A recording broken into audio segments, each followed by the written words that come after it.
Hello Channel viewers, I'm DS, a psychologist, and welcome to another episode on Channel NITT. In this episode, we're going to talk about this couple.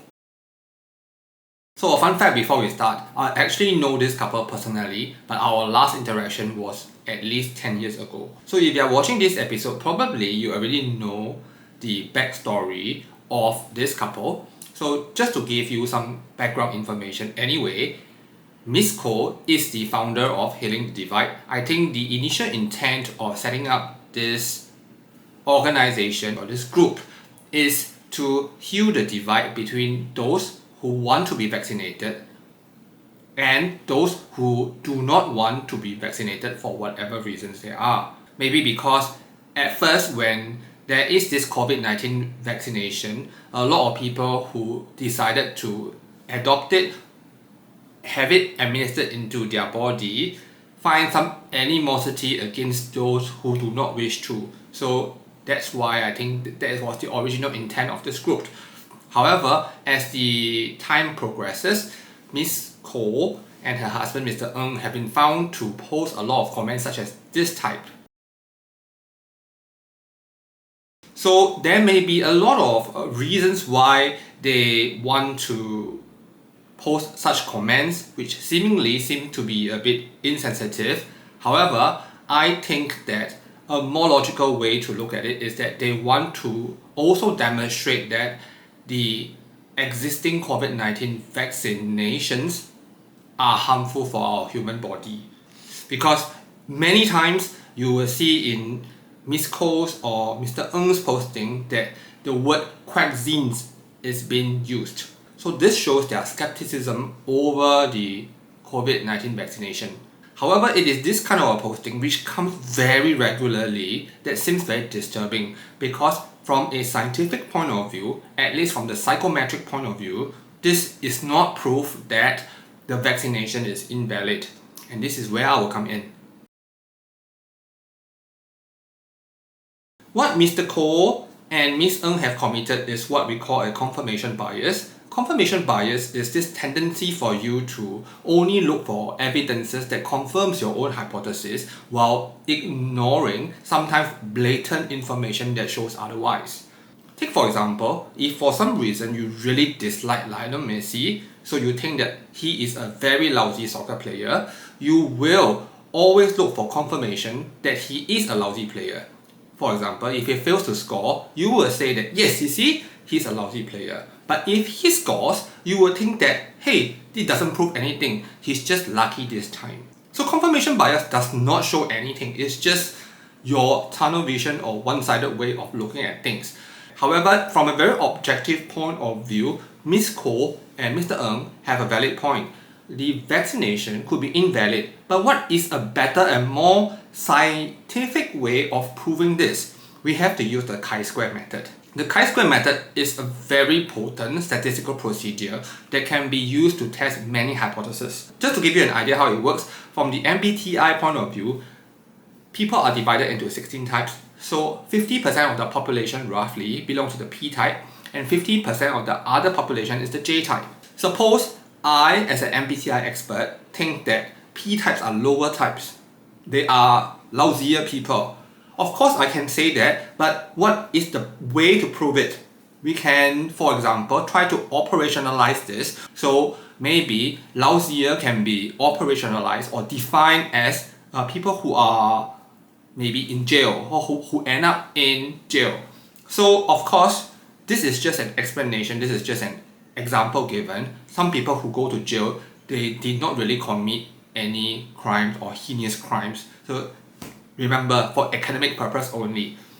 So given that the population is 50-50, if we go to the jail and then we try to profile everybody using standard real profiler methods and break them into MBTI types, then if MBTI does not play a role, if I am wrong that P types are actually no different from J types, we should be able to get again a 50-50 ratio.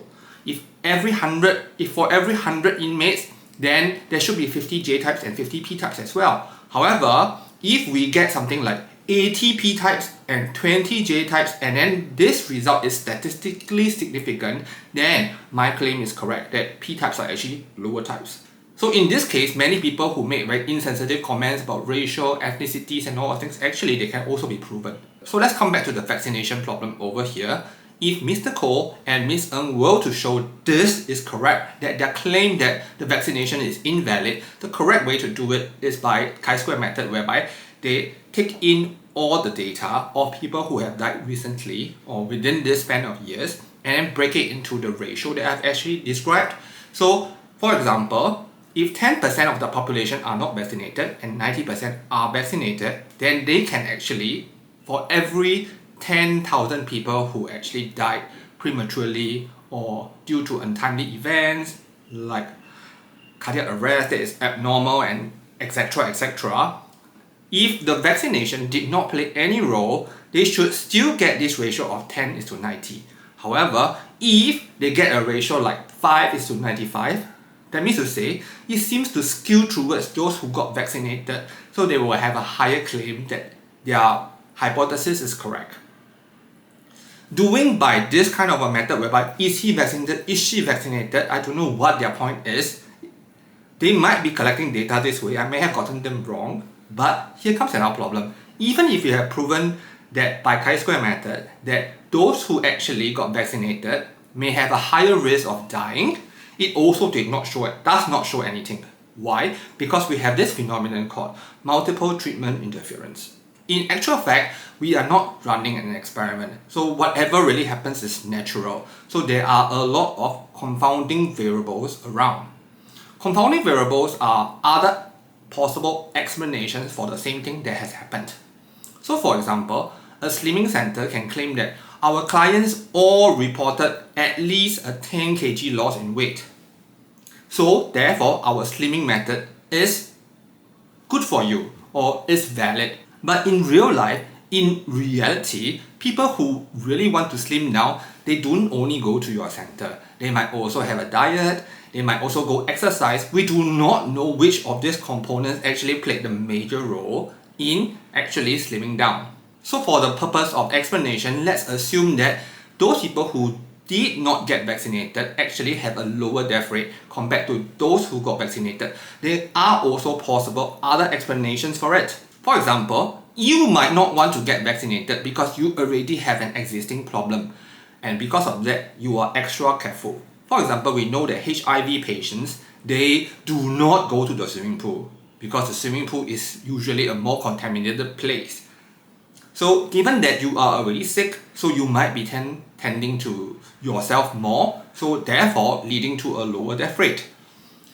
Conversely, it is possible that those people who got vaccinated got this illusion that they are no longer vulnerable, so they do more dangerous things, thereby leading to them having a higher death rate. We cannot tell whether it's actually caused by the vaccination or by personal habits.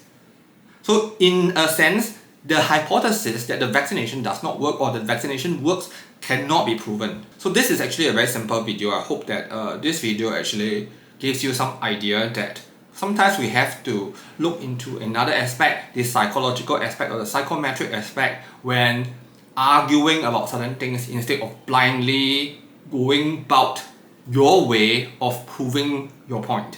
So if you found this useful, do give us a like. So periodically we also do a lot of psychology videos such as this one. Do consider subscribing if you want more such content. Okay, I'm going to sign off now and I'll see you in our next episode. Bye bye.